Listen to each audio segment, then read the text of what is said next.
Buddha park में लगातार दूसरे दिन भी जारी प्रतीक्षा आंदोलन। गौ माता को राष्ट्रमाता घोषित करने की मांग तेज।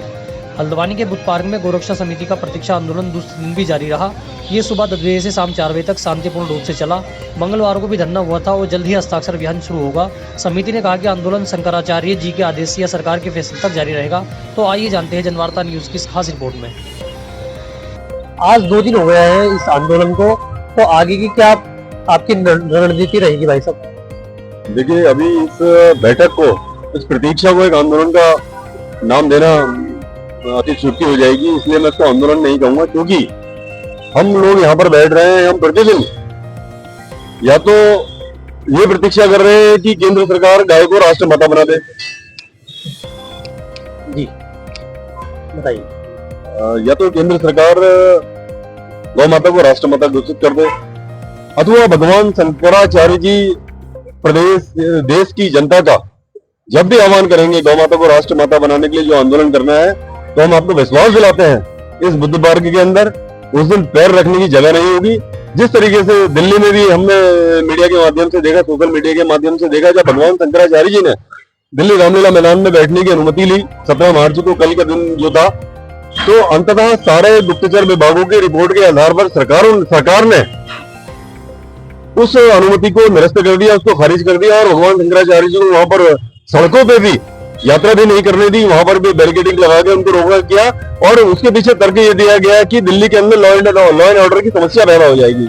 हम कहना चाहते हैं कि गाय, जिसको इस देश में पशु की श्रेणी में रखा गया है, जो कि बहुत निंदनीय है, बहुत शर्मनाक है। हम सबके घर के अंदर सुबह की पहली रोटी, जिसको हम गौग्रास कहते हैं, गाय के नाम पर निकाली जाती है। इसलिए गाय हम सबकी माता है और सबसे बड़े दुर्भाग्य की बात है उस गाय को, उस माता को गौ माता का दर्जा दिलाने के लिए, ताकि उसका वध इस देश के अंदर न हो पाए। भगवान शंकराचार्य जी, जो कि 2500 वर्षों की हमारी भगवान शंकराचार्य जी की परंपरा है, और पहली बार ऐसा होने जा रहा है कि कोई शंकराचार्य सड़क पर आए हैं गौ माता को राष्ट्रमाता बनाने के लिए, और उन्हीं का अनुसरण हम सारे लोग यहाँ पर कर रहे हैं। और हम यहाँ पर बैठे हैं, भगवान शंकराचार्य जी के हम आदेश की प्रतीक्षा कर रहे हैं। हम केंद्र सरकार के आदेश की प्रतीक्षा कर रहे हैं कि वो गाय को राष्ट्रमाता घोषित करे। और अंततः अगर ये सब नहीं होता है तो हम जैसा भी आगे समिति निर्णय लेगी और हम आंदोलन की तरफ भी आगे बढ़ेंगे, तो उसकी सूचना भी हम मीडिया को विभिन्न माध्यमों से दे देंगे।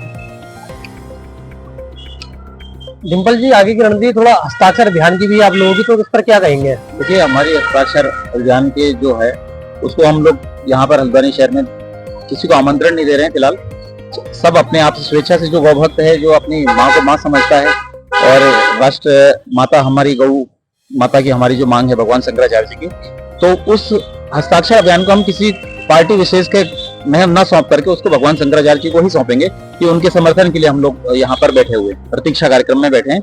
उसी प्रकार से, जिस प्रकार से वो निर्देशित करेंगे, संतोष जी ने बताया, जिस प्रकार से वो आदेशित करेंगे, जो उनका निर्देश होगा, उनके निर्देशों का अक्षरशः पालन हमारी उत्तराखंड श्री गौरक्षा समिति करेगी। तो प्रशासन का कोई सहयोग मिला है अभी तक? देखिए, शासन प्रशासन से हमारी मांग ही नहीं है, ये तो केंद्र सरकार से मांग है, जो केंद्र बैठा है उनसे मांग है। और शासन प्रशासन इसमें कर भी क्या सकता है?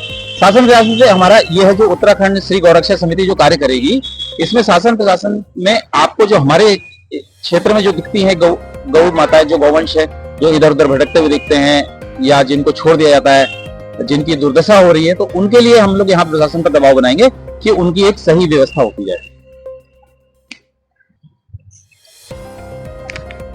बताइए, क्या आगे क्या रणनीति रहेगी और अभी तक आंदोलन में आपको किसका सहयोग मिल रहा है? देखिए, जो जागरूक हिंदू हैं और जो जागरूक गौरक्षक हैं, जो वास्तविक गौरक्षक हैं और वास्तविक हिंदू हैं, वो सब हमारे इस आह्वान पर, हमारे इस धरने पर स्वतः ही आ रहे हैं। अभी हमने किसी को कोई निमंत्रण नहीं दिया है, क्योंकि एक कुछ पंक्तियां हैं कि जब धर्म की बात होती है तो जो ईमानदार लोग होते हैं, जो समर्पित लोग होते हैं, बिना निमंत्रण के आते हैं। और ये एक धर्म की लड़ाई है, ये एक अपने सनातन धर्म की लड़ाई है, अपनी गौ माता की सम्मान की लड़ाई है। मैं सभी हिंदू भाई बहनों से निवेदन है, आग्रह है, हाथ जोड़कर उनसे आह्वान करना चाहता हूँ, जितने भी लोग इस पूरे हल्द्वानी क्षेत्र में निवास करते हैं, जितने भी गौरक्षक यहाँ निवास करते हैं, अगर वो वास्तव में गौरक्षक है और वास्तव में हिंदू है तो वो इस आंदोलन को अपना समर्थन दे। आप दिन भर में बैठे 1 घंटे के लिए अवश्य इस धरने में अपनी उपस्थिति दर्ज कराएं। आपकी उपस्थिति आपके बच्चों के भविष्य के लिए, आपके उज्जवल भविष्य के लिए बहुत कारगर सिद्ध होगी, क्योंकि कहा गया है गौ माता में 33 करोड़ देवी देवताओं का वास होता है। उस गौ माता के लिए हम लोग इतना समय अवश्य निकालें कि 1 घंटे 2 घंटे इस धरने में आए, इस प्रतीक्षा कार्यक्रम में आए और इस आंदोलन को एक व्यापक रूप देने में सहयोग प्रदान करें, क्योंकि हमारे परम पूजनीय शंकराचार्य जी महाराज जी का जो लक्ष्य है कि राष्ट्रीय माता गौ माता बने, उसके उद्देश्य से ही हमने गौ रक्षा समिति बनाई हुई है। जितने भी हिंदू हैं वो सभी समिति के सदस्य हैं, जितने भी गौरक्षक हैं वो सभी इस समिति के सदस्य हैं। केवल और केवल हम सभी लोग माध्यम हैं, जो लोग यहाँ आएंगे सब वो समिति सभी संस्फूर्त उस समिति के सदस्य हैं। मेरे सभी से निवेदन है आप लोग बढ़ चढ़कर इस धरने में सहभागिता करें और भी ये आंदोलन और उग्र होगा और हमें विश्वास है कि हमारे उग्र आंदोलन होने से पहले ही केंद्र सरकार हमारी बात माने और हमारी गौ माता को राष्ट्र माता का दर्जा दे और इस पूरे देश में जो हमारी गौ माता की स्थिति है वो सुधरे और वो उनका एक सम्मानजनक स्थान हर घर में हर समाज में हो। इसी के लिए ये आंदोलन हमारा चल रहा है।